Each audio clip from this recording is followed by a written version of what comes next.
जैसा कि आप सभी जानते हैं कि आज हनुमान जन्मोत्सव है, तो आज महाबली बजरंगबली हम सब पर अपनी कृपा करें और उनके जन्मोत्सव की बहुत बहुत शुभकामनाएं हम सभी को। और आज उनके बारे में ही ये वीडियो मैं बना रही हूँ। वैसे उनके चरित्र के बारे में, उनके पराक्रम के बारे में, उनकी जो सामर्थ्य है, उन सब चीज़ों के बारे में कुछ भी कहूँ तो बहुत कम होगा। मैं बहुत छोटी हूँ कि इतना कुछ भी बता सकूँ, तो फिर भी एक प्रयास है कि मैं कुछ थोड़ा बहुत उनके बारे में हम बात कर सकें और हम सब आज कुछ जान सकें। आप देखिए कि एक जो, जैसे उनको बोलते हैं महाबली, अब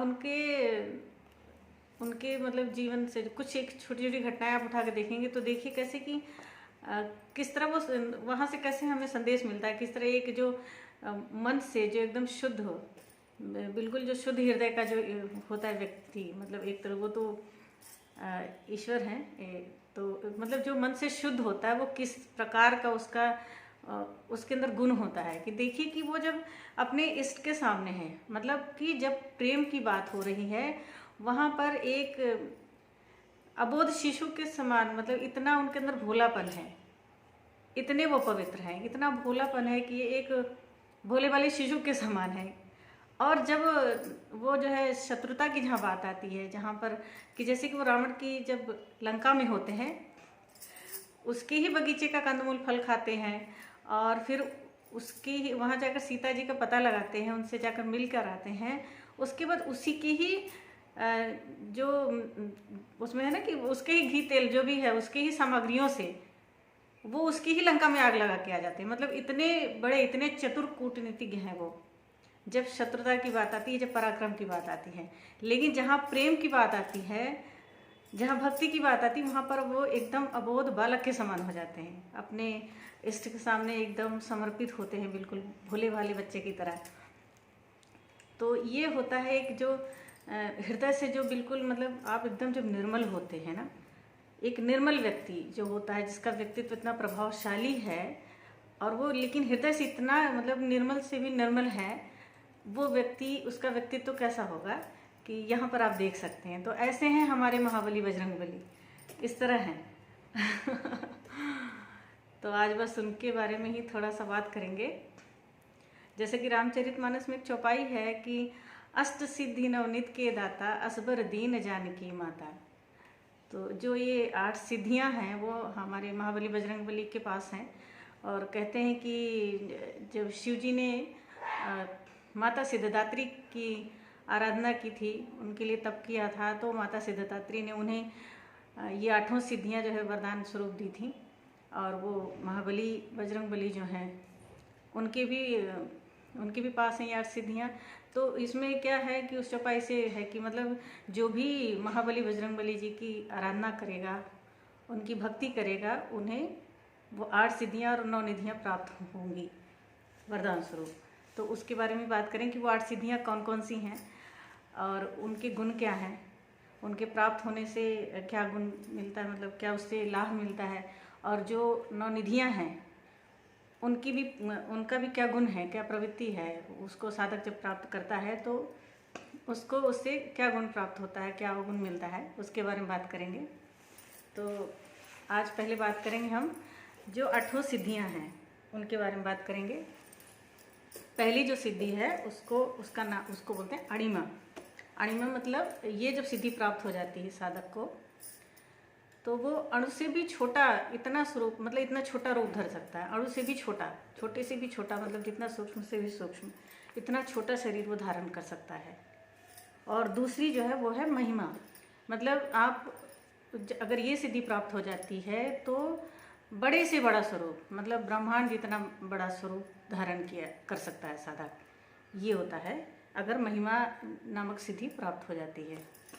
तीसरी सिद्धि है गरिमा। गरिमा जो है मतलब आपका जो साधक होता है उसका जो शरीर होता है वो उतना ही बड़ा रहेगा, लेकिन जो शरीर का भार है वो इतना अधिक बढ़ जाएगा कि वो हिलाया तक नहीं जा सकता है। और इसी के कारण महाभारत में एक प्रकरण है कि जब भीम को अपने ऊपर जो है अपने बल पर बहुत अहंकार हो जाता है, तो उस अहंकार को तोड़ने के लिए हनुमान जी ही आते हैं वहाँ पर। वो मार्ग में एक बूढ़े बंदर बनकर मार्ग पे अपनी पूंछ उनकी ऐसे रहती है, ऐसे लेटे हुए होते हैं। तो भीम वहाँ जब पहुँचते हैं तो कहते हैं कि वानरराज अपनी मार्ग से हट जाइए। तो वो बोलते हैं कि मैं तो बहुत वृद्ध हूँ, मैं तो हिल भी नहीं सकता हूँ, मुझ में शक्ति नहीं है, आप ही मेरी पूंछ को हटा दीजिए मार्ग से। तो वो जब हटाने जाते हैं तो वो पूंछ को हिला तक नहीं पाते हैं और बिल्कुल भी हिलती नहीं। तो उनको तब समझ में आता कि पक्का ये कोई बहुत पहुंची हुई शक्ति है, ये कोई अलग शक्ति है, ये सामान्य वानर नहीं है। तो फिर वो पूछते हैं कि आप कौन हैं। फिर ये जो है बजरंगबली अपने बारे में बताते हैं कि मैं वही हूँ, और इस तरह से उनका वो घमंड टूटता है। तो ये गरिमा जो है, गरिमा नामक जो सिद्धि है, ये वो है यहाँ पर कि मतलब इतना अपना भार बढ़ा लेना कि वो हिलाया भी नहीं जा सकता है। चौथी है लघिमा। लघिमा जो होती है मतलब हवा से भी हल्का कर लेना अपने आप को, इतना हल्का कर लेना कि हवा से भी हल्के हो जाना। ये है चौथी सिद्धि। पांचवी सिद्धि जो है वो है प्राप्ति सिद्धि, मतलब कि नामुमकिन को भी मुमकिन कर पाना, जो किसी से भी संभव नहीं है वो संभव कर पाना। ये होती है पांचवी सिद्धि, जिसको बोलते हैं प्राप्ति सिद्धि। छठवीं सिद्धि है प्राकाम्य सिद्धि, मतलब दूसरे के मन की बातों को जान लेना, अंतर्यामी हो जाना कि सामने वाला जो भी है या दूसरा जो भी व्यक्ति है वो क्या सोच रहा है, उसके मन में क्या चल रहा है, वो जान लेना। और सातवीं सिद्धि जो होती है वो ईशिता सिद्धि है, मतलब संसार पर स्वामित्व प्राप्त कर लेना, ईश्वर हो जाना, तो ईश्वर होना। आठवीं सिद्धि जो होती है वो वशिता सिद्धि होती है, मतलब किसी को भी अपने वश में कर लेना, ये होती है आठवीं सिद्धि। तो ये हो गई सिद्धियों की बात। अब हम बात करेंगे जो नवनिधियाँ हैं, उनके क्या गुण अवगुण हैं और वो उनके क्या नाम हैं। जो नवनिधियाँ हैं उसमें पहली निधि जो है वो पद्य निधि है। जो पद्य निधि है ना, ये बहुत सात्विक गुण युक्त है। इसमें ये जो साधक होता है ना, वो बहुत सात्विक गुणों का होता है, और वो सात्विक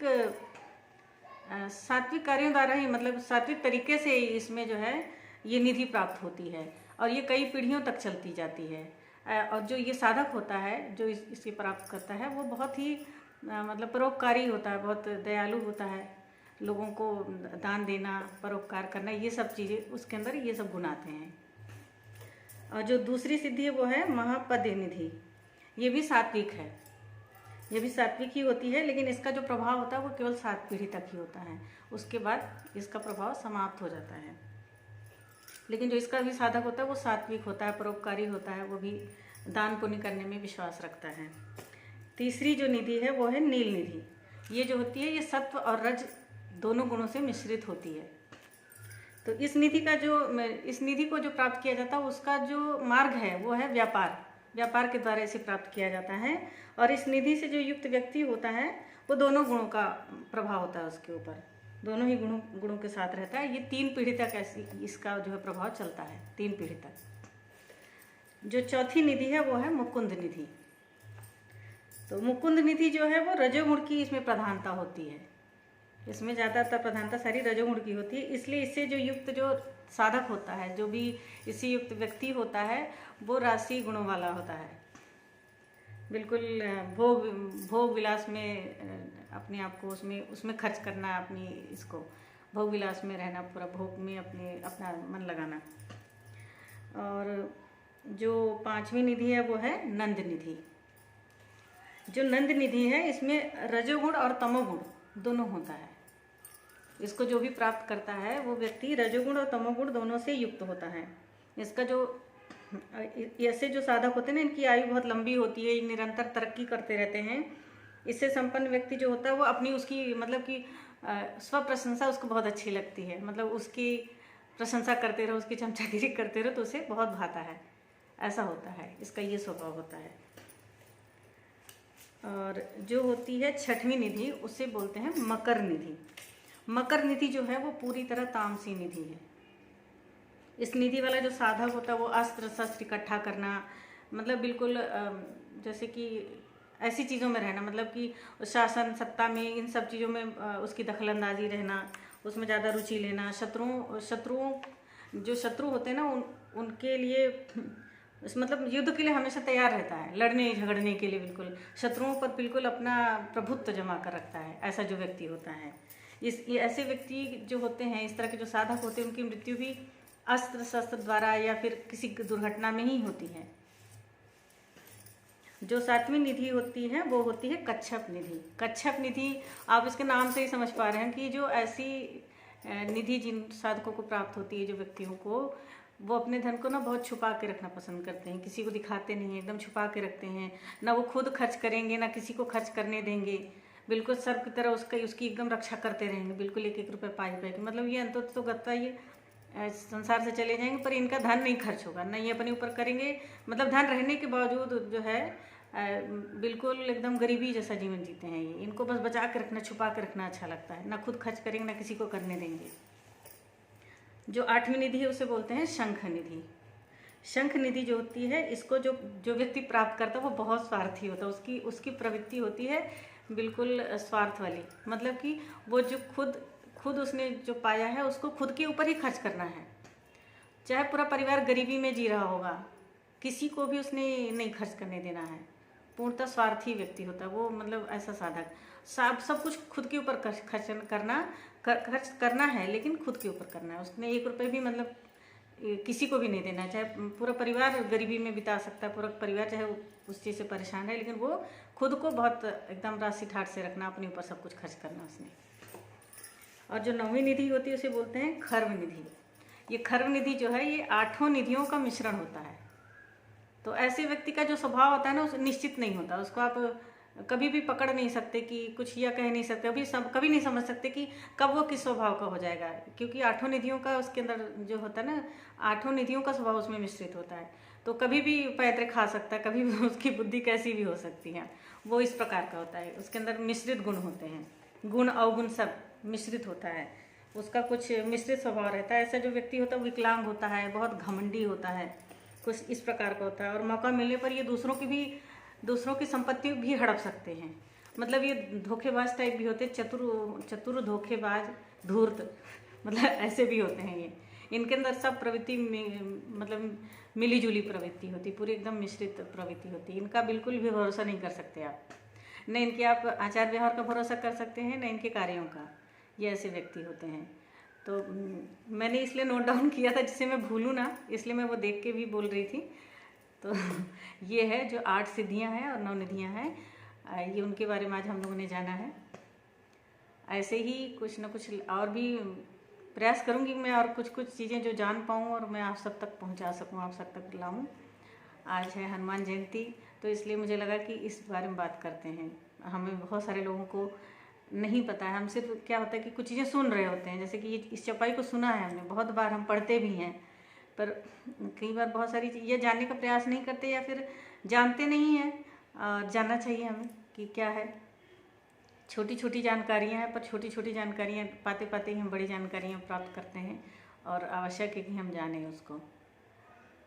तो बस आज की वीडियो में इतना ही। यही थोड़ा बहुत जो कुछ मैंने जाना आप सब तक साझा कर रही हूँ।